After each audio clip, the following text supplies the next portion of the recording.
قضيتنا النهاردة عن عروسة الجمالية اللي لقوها مدبوحة تالت يوم جوازها في أوضة نومها على سريرها، وجوزها لما شافها كده قال الجن قتل مراتي. القضية دي شغلت الرأي العام كله في مصر لأنها قضية فظيعة جدا وبشعة جدا. عروسة تالت يوم فرحها تتذبح وجوزها يقول الجن قتل مراتي. هو فعلا الجن اللي قتلها ولا حد تاني اللي قتلها؟ في محافظة دمياط وتحديدا في منطقة الجمالية، كان في عيلة هناك وعندهم بنت عندها 19 سنة و3 شهور، كانت زي القمر كده زي ما انتم شايفينها في الصورة. اسمها أميرة علي أبو سالم. ابن عمتها بقى قال إن هو جايب لها عريس كويس جدا ومرتاح جدا ماديا، وهي أميرة عيلتها كانت يعني متوسطة ماديا، فابن عمتها بقى جايب لها عريس غني قوي ومعاه فلوس كتير. فطبعا أهل أميرة كانوا مرحبين يعني بالعريس الغني ده، عايزين بنتهم طبعا تعيش في مستوى عالي يعني ماديا. ففعلا أحمد العشري وده العريس جيت أقدم لهم، وبعدين قال لهم لازم تيجوا تتعرفوا على أهلي وتشوفوا البيت اللي هتتجوز فيه أميرة. وفعلا أهل أميرة راحوا اتفرجوا على البيت واتبهروا، طبعا البيت كبير وفخم جدا، وقالوا لها أي حاجة هتعوزها العروسة يعني إحنا هنعملها لها. ولد العروسة بقى قال إن هو ما ينفعش تتجوز على طول كده، لازم نصبر شوية سنة ولا اتنين، لأن هو كان لسه مجوز بنتين له وحالته المادية على قدها يعني، فما ينفعش يزنق نفسه أكتر من كده ماديا يعني. بس طبعا والد أحمد العريس ووالدته قالوا له ما تشيلش هم أي حاجة، هات اللي تقدر عليه واللي ما تقدرش تجيبه ما تجيبهوش، واحنا هنجهز كل حاجة الأميرة وهنجيبها من أحلى حاجة، احنا ارتحنا الأميرة وحبيناها. والد أميرة وافق على الخطوبة، وأميرة طبعا كانت مبهورة بأحمد وببيت أحمد، وأحمد بقى كان بيوصلها بالعربية والعربية لها سواق، وأميرة تعوز أي مشوار تروحه أو تنزل حتى من بيتها كان يبعت لها العربية توديها أي مشوار هي عايزاه. فطبعا المستوى المادي بتاع أحمد العشري يعني كانوا مبهورين بيه جدا عيلة أميرة، حتى ما سألوش على العريس هو كويس ولا لأ، يعني العريس من منطقة تانية جنبهم، بس والد أميرة يعني ما سألش عليه كأي أب يعني بيسأل على عريس بنته الأول يشوفه هو كويس ولا لأ. بس بقى بعد تالت يوم من الخطوبة اتفاجئوا إن تم القبض على أحمد. والدة العريس بقى جت لأميرة وقالت لها إيه، قالت لهم ده هو اتقبض عليه لأن كان في قضية قديمة، كان متخانق مع واحد كده يعني وهم قاعدين على القهوة مرة، وكان مخربشه بس يعني تحت عينه كده، بس راح عمل قضية واحنا ما تبعناش القضية، عشان كده كان محكوم عليه بشهر ودخل السجن يعني وقضى الشهر ده. أول ما خرج من السجن قالوا احنا خلاص هنجوزهم يعني. فطبعا يعني ما لحقوش، هم اصلا ما لحقتش تتعرف عليه، هي الشهر الخطوبه قضاه في السجن.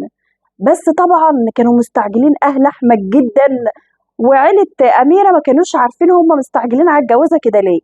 وتم جواز اميره من احمد بعد تالت يوم طلع فيه من السجن، يعني تالت يوم طلع فيه من السجن اتجوزوا. وخلال الثلاث ايام دول بقى مامة أحمد خدت أميرة واشترت كل اللي أميرة عايزاه وكل اللي أميرة نفسها فيه، وجهزوا الشقة من أغلى عزال. وبرضه والد أميرة عشان كانت حالته المادية على قدها يعني اشترى حاجات لبنته بالقسط كتير يعني عشان يجهز بنته كأي بنت طبيعية يعني عشان ما تبقاش أقل من حد. أحمد العشري العريس كان عنده 25 سنة وكان متجوز قبل كده بنت عمته، بس انفصلوا عن بعض بعد أسبوع واحد من الجواز، رفعت عليه قضية خلع وانفصلوا عن بعض. ولما أهل أميرة سألوا يعني أهل أحمد هي بنت عمته انفصلت ليه بعد أسبوع واحد من الجواز، قالوا لهم أصل مامتها كانت بتيجي بعد أول يوم جواز تيجي تبات معاها، فبكده أحمد يعني ما كانش واخد راحته مع عروسته فزهق ومشت راحت عند مامتها وتم الانفصال بينهم. ده الكلام اللي قالوه عيلة أحمد لعيلة أميرة العروسة، وعيلة أميرة صدقوا. يوم فرح أميرة من أحمد كانت أميرة كده زي ما انتم شايفينها في الصور مبسوطة جدا، بنوتة لسه عندها 19 سنة وبتتجوز ومبسوطة في فرحها ومبسوطة بعريسها، وأهل أميرة وصلوها لحد بيت عريسها وطلعت شقتها. بس بعد ما طلعت شقتها بنص ساعة كده اتفاجئت والدة أميرة إن أحمد بيتصل بيها وبيقول لها فين ريموت التلفزيون يا حماتي، يعني انت وديتيه فين؟ قالت له مكانه يعني. وبعد كده قالت له بعد ما تخلصوا ليلتكم يعني ابقى طمنا على بنتي. قال لها تمام ماشي. الساعة 4 الفجر أحمد العشري العريس اتصل بحماته وقال لها خلاص يا حماتي كل حاجة تمام وما تقلقيش على أميرة يعني. قالت له خلاص ألف مبروك، احنا بكرة يعني هنجيب لكم الصباحية ونيجي. قال لها ماشي. وفعلا تاني يوم يعني يوم الصباحية يعني مامة أميرة خدت إخوات أميرة وخدت ناس من عيلتها وراح عشان يودوا الصباحية ويباركوا لأميرة ولأحمد عريسها، عشان يتفاجئوا إن أميرة ساكتة ما بتتكلمش خالص. فسألوها مالك يا أميرة في إيه؟ ما بتردش يعني ما فيش، ومصدومة يعني قاعدة كده مصدومة وما بتتكلمش خالص. فأميرة خدت أختها الأوضة وقالت لها إن هي عندها نزيف. فطبعا أخت أميرة يعني قالت لمامتها، فخدوها وكمان مامة أحمد راحت معاهم المستشفى عشان في المستشفى يعني يعملوا لها عملية بسيطة كده عشان توقف النزيف. وفعلا بعد العملية قالوا له بقى ناخدها عندنا لأن الدكتور قايل إن أنت ما تقربش منها خالص لمدة أسبوعين. قال لهم لأ سيبوها عادي يعني في الشقة هنا وأنا مش هقرب منها يعني. فسابوه أميرة، ووالدة أميرة قالت لوالدة أحمد خلي بالك إيه من أميرة يعني أكنها بنتك. قالت لها ماشي وتمام. بس بقى في الوقت ده مامة أحمد وبابا أحمد الاتنين سافروا شقتهم في القاهرة وسابوا أحمد وأميرة مع بعض في الشقة. عشان تاني يوم جواز مامة أميرة بتتصل بيها تطمن عليها. أحمد هو اللي رد على التليفون وقال لها أيوة يا حماتي أصل إحنا عند الشيخ. قالت له شيخ إيه؟ قال لها إحنا عند الشيخ كده، الشيخ ده اللي هو دجال يعني. عشان نشوف أميرة مالها، أصل أميرة بتصوت كده وبتصرخ وبيتهيأ لها إن في حاجات ماشية على الحيطة في الشقة. قالت له ازاي انا بنتي طبيعيه عمرها ما جالها الحاله دي ولا انتوا قلتوا الكلام ده يعني اول يوم فرح. قال لها لا ما انا خدتها للشيخ عشان نشوف يمكن حد عامل لها عمل ولا حاجه. فطبعا قالت له يعني قالت له طب خلاص لما تخلصوا موضوع الشيخ هات بنتي عندي على البيت يعني اشوفها عشان اطمن عليها. قال لها ماشي. وبعد ما خلص موضوع الشيخ هو واميره خد اميره وراح عند حماته في البيت عشان أميرة تروح عند مامتها في البيت فيلاقوها برضو ساكتة وما بتتكلمش. يقولوا لها مالك يا أميرة في إيه؟ معلش يا أميرة هي الحياة الزوجية جديدة بالنسبة لك يعني بس هتتعودي عليها يعني. في حاجة مضايقاكي من أحمد، حاجة مزعلاكي من أحمد؟ تقول لهم لأ بس ما بتتكلمش. لما أحمد بقى قال لها يلا يا أميرة عشان نروح شقتنا، قالت إيه بقى لأختها؟ قالت دي نهايتي أنا كده انتهيت، أنا ضعت، أنا محدش عارف حاجة، أنا كده هضيع. فاختها طبعا استغربت من كلامها، ضعتي ازاي يعني انت مروحه شقتك؟ محدش فهم اميره قصدها ايه يعني، بس الكل كان واخد يعني فكره ان عروسه جديده يعني، فعلشان كده مستغربه الموضوع ومستغربه الجو يعني الجديد عليها. وفعلا احمد خدها وروح شقتهم. تالت يوم بقى والدة أميرة ووالدها بيتصلوا عشان يطمنوا عليها.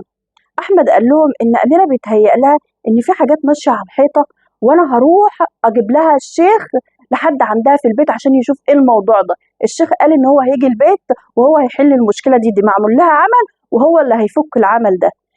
فوالد أميرة قال له ما تعملش حاجة لبنتي ولا تجيب لها حد، أنا جاي لبنتي دلوقتي علشان أشوفها وأشوف مالها. الكلام ده كان تالت يوم بالليل. عشان بعد ساعتين بس من مكالمة أحمد لحماه أحمد العريس يرجع يكلم حماه تاني في التليفون ويقول له الجن ذبح أميرة. وأحمد برضه يكلم مامة أميرة ويكلم إخوات أميرة البنات ويقول لهم الجن ذبح أميرة في الشقة.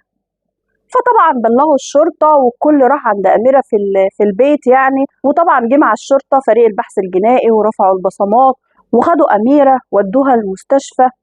وأميرة طبعا كانت في حالة سيئة جدا. أميرة كانت مذبوحة من رقبتها، غير كده كانت مطعونة في صدرها كده طعنات بسيطة كده يعني زي ما يكون حد كده غاززها بسكينة كده، 21 طعنة كده في صدرها.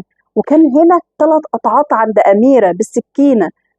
معقولة الجن اللي عمل فيها كده؟ أحكي لكم بقية حكايتنا. أميرة كانت في المستشفى وعايشة بس أميرة ما كانتش بتتكلم ما بتنطقش. أميرة دخلت العناية المركزة ولا حد بيزورها ولا أي حاجة، ولا بتنطق ولا بتتكلم خالص. يعني ما ينفعش الشرطة تحقق معاها ولا تعرف تتكلم وتقول مين اللي عمل فيها كده. بس طبعا تم القبض على أحمد والشيخ اللي كان معاه، لأن أحمد والشيخ لما دخلوا الشقة عند أميرة قالوا إن هم شافوا أميرة بالوضع ده. وأهل أميرة قالوا إن ممكن أحمد اللي يكون عامل فيها كده بنتنا طبيعية وما فيهاش أي حاجة. فتم القبض على أحمد وعلى الشيخ وبدأ يتحقق معاهم. والدة أحمد بقى بعتت تهديد لوالدة أميرة وقالت لها أنا ابني لو فضل محبوس هيبقى فيها دم وأنا مش هسكت. بالتحقيق بقى مع أحمد ومع الشيخ قالوا إن هم دخلوا الشقة عند أميرة لقوها بالوضع ده والباب كان مفتوح. طب ضابط الشرطة قال لأحمد طب إيه اللي خلى الباب مفتوح يعني؟ دي واحدة في شقتها المفروض الباب مقفول عليها. قال له لأ ما أنا اللي كنت قايل لها تسيب باب الشقة مفتوح. قال له أنت قايل لها كده ليه؟ قال له عشان الدهانات الجديدة عاملة ريحة في الشقة يعني، فعلشان الريحة دي تروح فأنا كنت بقول لها تسيب باب الشقة مفتوح. قال له طب انت كنت جايب لها شيخ ليه؟ قال له اصل هي مش طبيعيه من اول يوم جواز وهي بتقول ان هي شايفه حاجات على الحيطه وبتصرخ جامد ومقضيها صويت وما بتتكلمش خالص. فالشيخ يعني قال ان هي ممكن يكون حد عامل لها عمل او رابطها يعني، فهو هيقرا لها قران عشان يفك العمل ده. والدة أميرة بقى ووالد أميرة وإخوات أميرة والجيران كلهم لأميرة قالوا إن أميرة قبل الجواز كانت طبيعية جدا وما فيهاش أي حاجة، ولا عمر جالها تهيؤات، ولا عمرها راحت لشيخ، ولا عمرها اشتكت من مرض نفسي يعني كانت مريضة نفسية مثلا وبتتعالج، لا ولا أي حاجة من دي، كانت طبيعية جدا وما فيهاش أي حاجة. بل كمان إن أميرة دي بسؤال الجيران كانت مرحة جدا وبتحب الضحك يعني والهزار ومقضيها ضحك وهزار طول الوقت. أميرة بقى في اليوم الرابع لها في المستشفى أميرة فاقت وبدأت تتكلم، فضابط الشرطة دخل عشان يحقق معاها. ضابط الشرطة كان بيحقق معاها هو وأميرة لوحدهم يعني، كانوا مطلعين طبعا والد أميرة ووالدة أميرة بره وهم بيحققوا مع أميرة. فالله أعلم أميرة قالت إيه لضابط الشرطة، بس أميرة رفضت إن هي تمضي على أقوالها وقالت إن هي مش هتمضي على الأقوال دي. ضابط الشرطة قال لها ليه لازم تمضي وكده، بس هي قالت له لا أنا مش ماضية على الأقوال دي، وشاورت لوالدها يعني إن هي لا مش هتمضي على الأقوال دي، هي مش موافقة على اللي مكتوب في محضر الشرطة. فضابط الشرطة قعد يقول لوالد أميرة كتير يعني إن هي لازم تمضي على الأقوال، بدي أقوالها ولازم تمضي عليها، بس أميرة رفضت إن هي تمضي عليها. اللي كان مكتوب بقى في محضر الشرطة إن مش أحمد هو اللي عمل في أميرة كده ولا الشيخ، ده أميرة هي اللي عملت في نفسها كده. طب لو أميرة هي اللي قالت الكلام ده لضابط الشرطة، أميرة رفضت تمضي على أقوالها ليه؟ محدش يعرف. فقضيتنا النهارده مليانة ألغاز وده أول لغز. لو أميرة هي اللي اعترفت بالكلام ده وقالت أنا اللي قتلت نفسي، طب مرضتش تمضي على أقوالها ليه لضابط الشرطة؟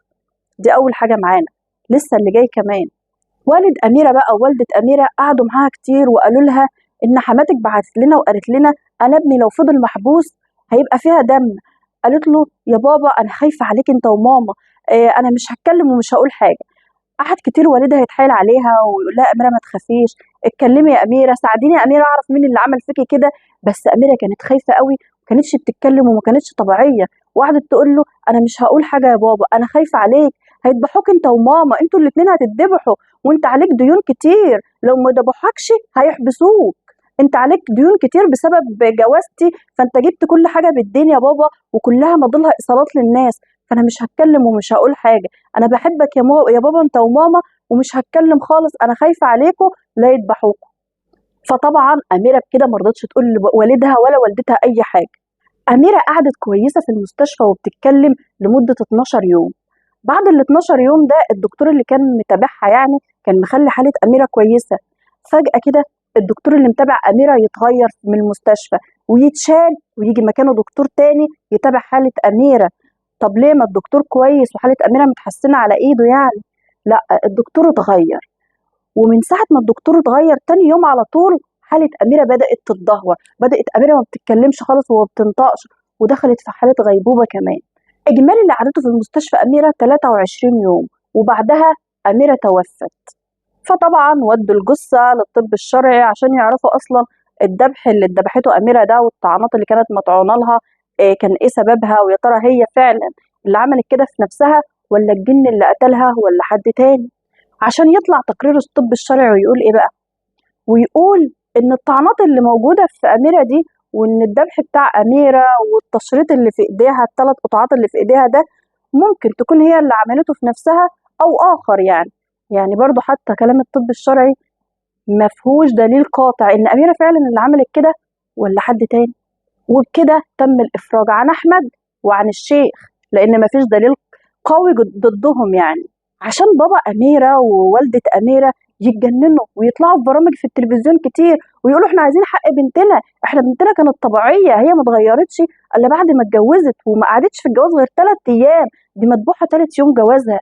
واميره قالت لنا الكلام اللي انا قلته لكم ده، ان احنا خايفين انا خايفه عليك انت وماما لا تتذبحوا، وبيجي لنا تهديدات من والد احمد ومن والده احمد، واحنا عايزين يتحقق في القضيه كويس وتحقق فيها تاني، عشان بقى يظهر اهل العروسه اللي اتجوزها احمد اسبوع واحد وبعد كده رفعت عليه قضيه خلع يعني وسابته.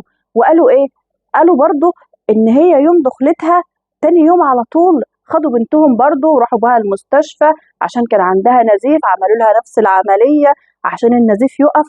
فمن هنا والدتها كانت بتقعد معاها عشان تديها العلاج يعني، وعشان برضو الدكتور كان مانع ان احمد يقرب من عروسته يعني لمده معينه، فكانت والدتها بتقعد معاها عشان تديلها العلاج وتاخد بالها من بنتها. بس بعد اسبوع واحد خدت بنتها ومشت ورفعت على احمد قضيه خلع، مع انها قريبته، دي بنت عمته. وكمان يقال ان تقرير الطب الشرعي اللي طلع يعني ان اميره ممكن تكون عملت فيها نفسها كده او اخر يعني، قال ايه؟ قال ان اميره كانت عذراء. عذراء ازاي؟ دي جالها نزيف وراحت المستشفى عملت عمليه، الله اعلم. فبدأ التحقيق طبعا مع جيران احمد كلهم عشان يتعرف ايه بقى؟ يتعرف ان احمد اصلا متسول وبيشرب مخدرات، وان احمد اصلا بيتاجر في السلاح ويتاجر في الاثار هو وعيلته، والفلوس اللي عندهم دي كلها من تجارة الاثار، والله اعلم. وان احمد قعد 6 شهور في المصحة بيتعالج من المخدرات. وعشان يتقال كمان ان اللي كان مطلوب من اميرة يعني حاجات معينة الشيخ كان طالبها منها بس هي موافقتش تعملها، علشان يفتحوا مقبرة معينة، فتم ذبح أميرة عشان يقدموها كقربان يعني للشيطان اللي هيفتح المقبرة. بس طبعا الكلام اللي أنا قلت ده كله يعني عنهم ده مفيش حاجة تم إثباتها، لأن الشيخ ما اعترفش بحاجة وأحمد ما اعترفش بحاجة. طب إيه الإثبات؟ ده كلام الناس اللي في المنطقة عند أحمد العشري، والناس كلها قالت إن العشري يعني والد أحمد، وإن أحمد العشري مش محبوبين من المنطقة كلها اللي عايشين فيها. وقالوا إن بعد الحادثة دي إن هم أصلا مشيوا من المنطقة اللي قاعدين فيها. طب أنتوا رأيكم إيه؟ رأيكم إن في واحدة هتقتل نفسها وتذبح نفسها؟ طب هي ذبحت نفسها، طب قبل ما تذبح نفسها كانت بتجرب يعني وجايبة السكينة وعمالة تنغز يعني في صدرها 23 طعنة، وبعد كده قطعت ايديها الاول 3 مرات. يعني اللي هيذبح نفسه مره واحده تمام، لو حد هينتحر مجنون يعني، مع انها كانت طبيعيه. بس معقوله هي هتحس بالالم تطعن نفسها كل الطعنات دي وتقطع ايديها وبعد كده تذبح نفسها؟ يعني هتحس بالالم ده كله وبعد كده تذبح نفسها؟ ده كلام منطقي يعني؟ وكمان لقوا حاجه مهمه جدا، لقوا في الغرفه بتاعت اميره في باب سري. طب انت يا احمد كنت طالب من مراتك ان هي وهي قاعده لوحدها في الشقه ان هي تسيب باب الشقه مفتوح علشان خاطر الريحه؟ يعني واحده قاعده لوحدها في الشقه مراتك هتقول لها تسيب الباب الشقه مفتوح؟ وكمان يقال يعني ان هو كان طالب من حماته يعرف الريموت فين، علشان لما جاب الشيخ لاميره واميره بتصوت او حاجه ما فيش حد يسمع صوت اميره ولا يسمع صوت لاميره يعني. ومعقولة إن في واحد يودي مراته لشيخ تاني يوم جواز على طول؟ يعني هي أصلا تعبانة وعاملة عملية، يوديها تاني يوم جواز على طول لشيخ ويجيب لها الشيخ، يروح عشان يجيب الشيخ 3 يوم جواز. واتقال كمان في القضية دي إن هو راح يجيب الشيخ معاه علشان لما يجي يدخل الشقة وأميرة يبقى معمول فيها الحاجات دي كلها يبقى مفيش إدانة عليه، ده الشيخ شاهد عليه يعني. وفي القضية دي ما تمش اتهام حد وتم تبريء أحمد من القضية وتم تبريء الشيخ، ومفيش حاجة دليل قاطع اتثبت على حد فيهم. بس انتوا شايفين يعني ان القصة دي منطقية؟ مش القصة دي مليانة ألغاز؟ وانت ايش عرف أحمد ان الجن قتل مراته؟ ده هو على طول لما جه وشاف مراته كده المفروض يشك يعني ان حد داخل باب الشقة مفتوح دخل على مراته فقتلها مثلا. لا، ده هو اول ما شاف مراته كده اتصل بحماه وبحماته وباخوات اميره يعني، وقال لهم الجن قتل اميره، وانت ايش عرفك ان الجن قتل اميره؟ يعني انت كنت قاعد وشايف الجن وهو بيقتلها؟ فالقصه كلها يعني مليانه الغاز وحاجات غريبه يعني. وطبعا ما تنسوش تقولوا لنا رايكم في القصه في التعليقات، وهل يا ترى الجن فعلا قتل اميره ولا هي قتلت نفسها ولا في حد تاني قتلها؟ وطبعا ما تنسوش اللايك والاشتراك والشير لقناه كلام موزون.